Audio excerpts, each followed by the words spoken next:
Hey, off the reservation. Today we're going to take a little bit of time and talk about winter weather adventures with your rifle. Now, first things first, when the weather gets like this, I always switch over to one of my M1A variants. For instance, today the SOCOM 16. This is the direct descendant of the gun that fought in Korea, so I know it's still going to work when the environment gets like this. Now, if I'm just going to go for a short walkabout, sling works just fine. But if I'm going to go on a little further adventure, alright, one, this is not the most comfortable way to carry a rifle over terrain, especially if I'm talking about snowshoeing or skiing or something like that, or I'm really going to have the cardio up. And also, I might want to take some other stuff with me. So today, I'm very happy to announce that we're going to do one of the first reviews ever of the all-new Gunslinger 2 from Eberlestock. We got early access, because obviously it's not snowing in Las Vegas. It might be snowing in Vegas. Boy, I'm going to look dumb if that happens. But anyway, we're going to take a look at this as an option. Now, Eberlestock has always been a great supporter of the troops. They've always made a fantastic product. In fact, I ran an early version of this in Baghdad.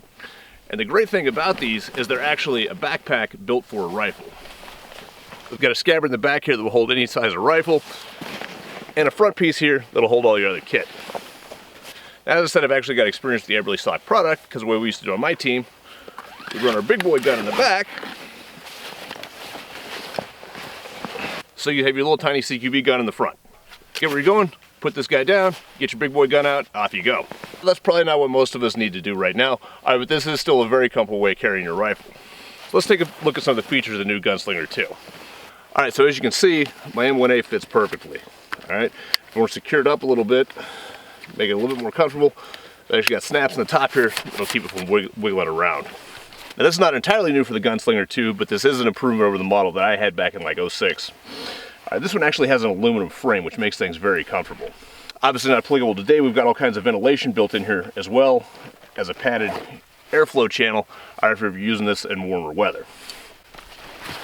This actually is new for the Gunslinger 2. We've got micro moly on the sides here, as well as laser cut Kevlar reinforced moly up front. Now, the laser cut moly is a newer invention, and some people look at this, think it's so thin that they don't trust it. But I'm telling you, you cannot tear these things out. It cannot be done. And overall, what this mostly equates to is a weight savings. This pack is a full 0.6 pounds lighter than the Gunslinger 1, and it's significantly lighter than the older, early 2000s era Eberlestock packs. Now, as I mentioned, if you're going to go out for any length of time in this type of environment, you're probably going to want to take some other stuff with you. And this is the great thing about using this pack system. You've got the rifle scabbard in the back. You've also got a main compartment that will hold enough equipment to keep you alive, should you be out for a long time, or should the weather turn terrible while you're out there. I've just got spare insulating layers in here, but obviously cook stoves, food, tent, all that kind of thing. All right, one last thing I want to talk about with the Eberlestock that directly applies to, again, conditions like these. Now, if you look at the ground, we've only got about 2 inches of snow right here at this elevation. So obviously I don't need my snowshoes. In fact, they'd be silly. All right, but as I start moving up in elevation, when I get up about another 500-600 feet, there's enough snowpack I'm definitely going to need those. So rather than have to hand carry my snowshoes out of here, Eberlestock's got that covered too, in the form of these tie-down cinch straps that go around the outside of the pack. All right, and last but certainly not least, new and improved waist strap, which has got more rigidity than the older models. All right, this is actually thick enough it's appropriate. I can either put a pistol on here, or I can actually, put canteens, that kind of thing.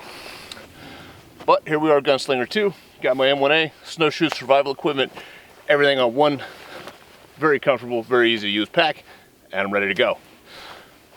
Instead of going to SHOT Show this year, I decided to hide out in the mountains. So you guys have a good time, and I'll see you next week.